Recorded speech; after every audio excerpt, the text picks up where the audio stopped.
The price of Bitcoin briefly hitting the $93,000 level before pulling back. It's up more than 150% this year. Let's talk about the crypto market and bring in Matthew Sigel, head of digital assets research at Van Eck.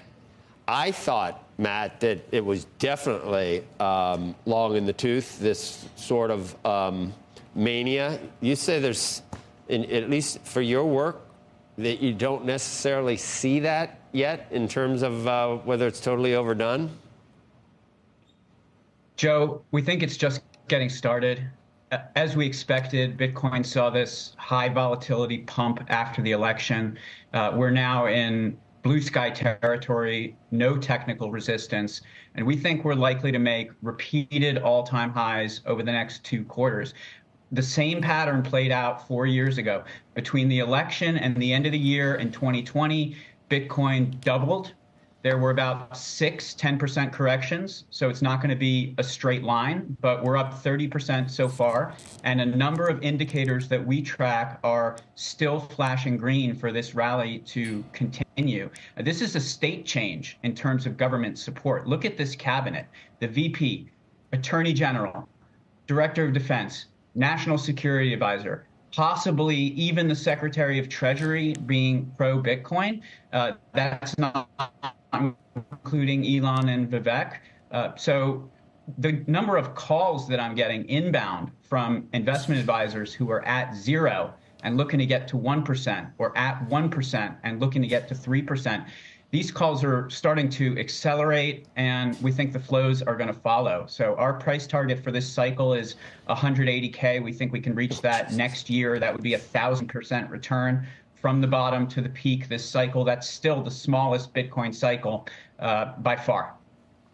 And double from here, basically. You look at weird things, Matthew, like, so Google search for Bitcoin is one of the things. So you would expect, if we were getting toppy, you would expect that was off the charts, and it's not yet? Google searches are nowhere near where they were 4 years ago. Coinbase's rank in the Apple and Android app stores, nowhere near where it was 4 years ago. Look at the internals of the derivative markets, what it costs for funding to put on Bitcoin futures trades.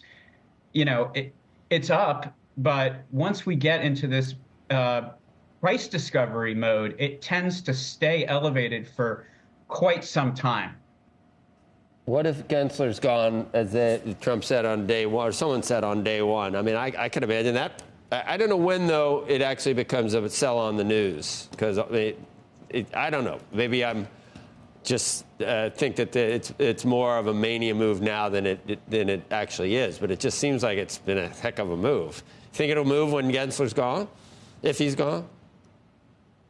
Yeah, I think, you know, maybe the disappointment phase will set in 1 to 2 quarters after the inauguration. Okay. There's really 4 major impacts here. Okay. You know, one is just the positive impact on dynamism when you stop suing people for breaking rules that have never been written down.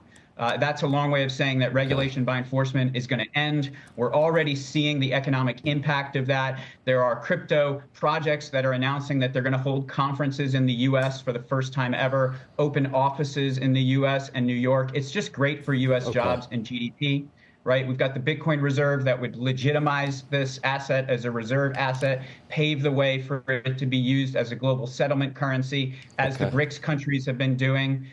You know, President Trump recognizes the synergies between Bitcoin and AI. They are 2 sides of the same coin. If you want to have cheap AI, you're going to want to combine it with Bitcoin mining to take advantage of that cheap power.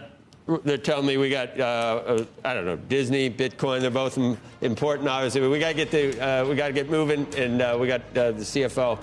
But we appreciate your time today, Matt. Thank you.